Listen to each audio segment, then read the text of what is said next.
네, 안녕하십니까. 안녕하십니까, 현당입니다. 네. 오늘은 선생님이 또 어떤 이야기를 들려주실지 궁금하네요. 그러네요. 네. 자, 그럼 저보고 결정하라고 그러시면 네.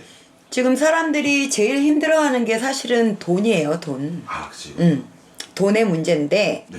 이 돈의 문제는 우리나라에만 국한되어지는 것이 아니라 전 세계적으로 지금 이변 사항이 너무나 많이 일어나고 있잖아요. 네.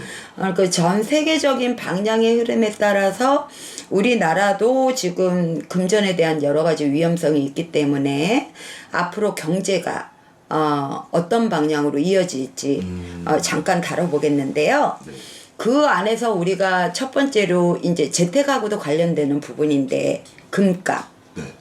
금, 금. 금값이죠.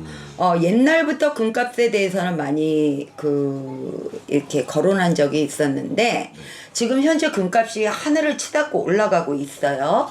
올라갔다가 내려왔다 올라갔다 내려왔다가 이렇게 하고 있는데 제가 바라보는 금값의 시세는 금을 많이 보유하고 계신 분들 내가 팔아서 한 돈에 50만 원씩 가질 수 있다 할 때까지 기다리세요. 50만 원이요? 네. 오, 그렇게까지 올라가요? 네. 제가 볼 때는 거기까지는 올라간다. 예를 들어서 지금 24년도는 아니지만 25년 중반기까지는 그렇게 될 것으로 보여집니다. 25년도가 지나가면서 이제 조금 많은 변수가 있는 그런 상황이 되기 때문에요. 지금 만약에 재테크를 하신다 그러면은 비싸더라도 금을 조금 보유하고 계시는 것이 단발의 시간에 차익은 많이 볼 수가 있는 이런 관계로 되고요. 네. 지금은 이제 얼마 전에 올라갔다가 지금 또 약간 하락세를 띄고 있잖아요. 그런데 조금 있으면 또 올라갈 것으로 보여져요. 그러니까 그래프를 본다 그러면은 올라갔다 내려왔다 올라갔다 내려왔다 조금 하다가 내려오는 폭이 조금 있다가 그 다음에는 엄청나게 많이 또 올라갈 것으로 보여지기 때문에 금을 보유하고 계시는 분들은 지금 조금 또 내려가고 있으니까 팔아야 되는 거 아니야 이렇게 섣불리 행동하지 마시고 조금 더 기다리심이 좋고요. 그 안에 이제 또 다른 쪽으로는 달러가 너무 지금 치솟고 있는 상황이죠. 너무 비싸지고 있는 상황에서 미국에서 제한을 두었잖아요. 이제 제한을 둠에도 불구하고 계속 상승의 폭은 올라가고 있는 그런 추세예요. 달러 역시 제가 바라보는 견해로는 내년까지는 계속 올라가는 추세로 될 것이다. 반면에 엔화가 굉장히 떨어지고 있죠. 지금 많이 떨어졌네. 이제 이게 상반되는 개념이에요. 원래 달러가 올라가면 엔이 떨어지고 엔이 올라가면 달러는 떨어집니다. 반대적인 현상인데요. 달러의 시장은 계속 올라갈 것으로 보여집니다. 그 상한제를 준다고 할지라도 계속 머무는 상태에 있기 때문에 이제 좀 무역을 하시는 분들이나 이런 분들에는 조금 경제적인 위기가 더 올 수 있는 그런 상황이긴 하지만 그래도 달러를 갖고 계시는 분들은 섣불리 정리를 하시는 것이 아니라 조금 계속 보유를 하셔야 될 것으로 보여지고요. 그 다음에 갑진년에 유독히 조심해야 되는 것이 있어요.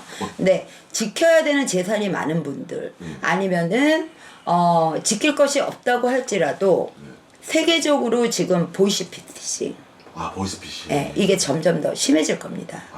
여름이 지나면서 그 다음에 이게 사기에 속하는 그릇이 이제 보이스피싱인데요.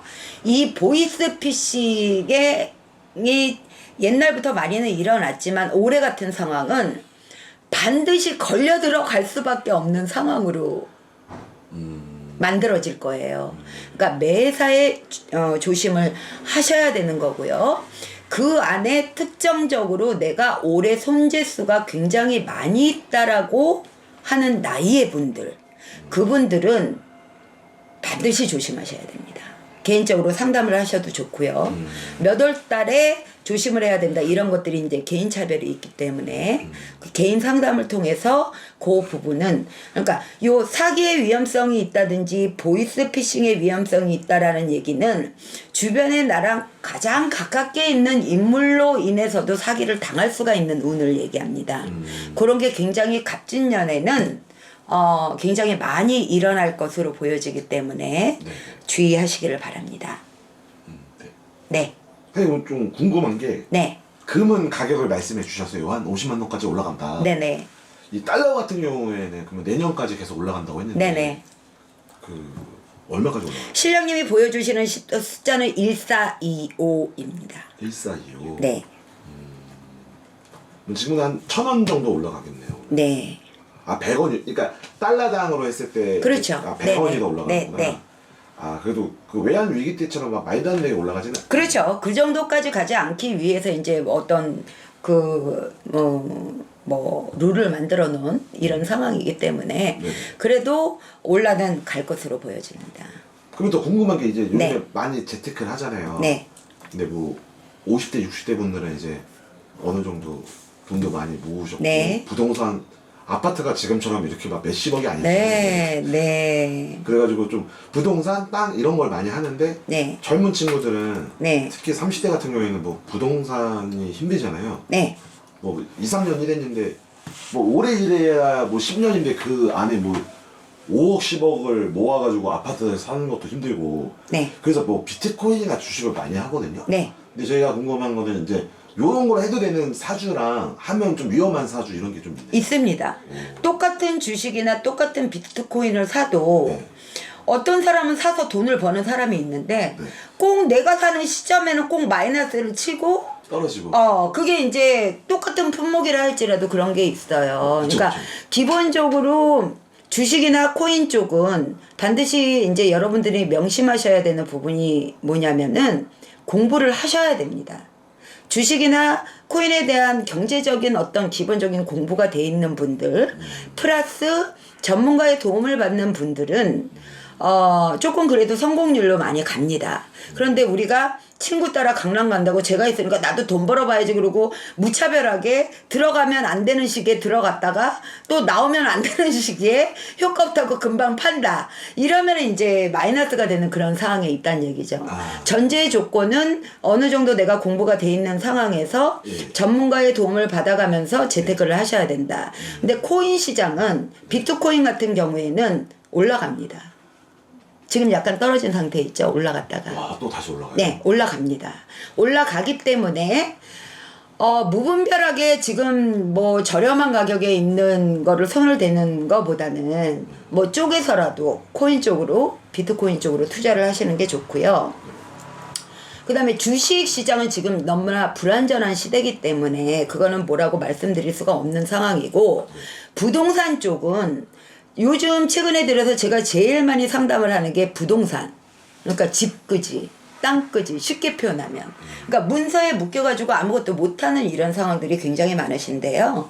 대한민국 같은 경우에는 부동산이 연말이 되면서 조금 올라갈 추세이긴 하지만 다시 또 내려갑니다. 근데 저는 진짜 뭐 이거는 경제 쪽이니까 네. 선생님 뭐 경제 전문가는 아니시니까. 네네. 근데 무속적으로 봤을 때 좀 저는 그거 무속적으로 약간 그러니까 그 눈으로 한번 보셨을 때 네.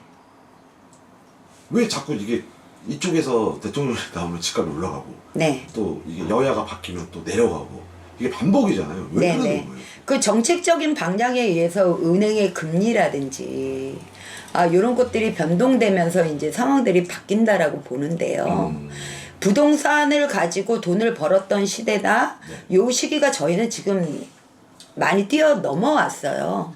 그리고 제가 바라보는 앞으로의 대한민국의 뭐 아파트라든지 국민주택에 관련되는 여러 가지 정책사항은 외국화식으로 간다고 보고 있어요. 그러니까 거의 서민들이 살 수 있는 뭐 나라가 권한을 가지고 이렇게 빌려주는 개념의 국민주택 그런 개념으로 갈 수 있다고 보죠. 단 땅이 작은 나라이기 때문에 땅 싸움은 계속 일어난다. 그러니까 개인적으로 보유하고 있는 개인주택이라든지 이런 거는 어쩔 수 없이 빈부의 격차가 많이 나는 방향으로밖에 갈 수 없다라는 전망이 제가 바라보는 견해고요. 올해 잠깐 좋아졌다가 다시 또 하락할 추세이기 때문에 집값이 올라갈 때까지 내가 팔아야지 이렇게 결정하고 계셨다면 조금 예상 수치를 벗어난다 할지라도 정리를 한다 그러면 올해의 시점에서 정리를 하시는 게 좋다고 봅니다. 올해 시점에 정리를 네. 해라. 네. 알겠습니다. 뭐 또 혹시 다른 네. 정보가- 그것만 주의하셔서 살아가신다면 좋으실 것 같아요.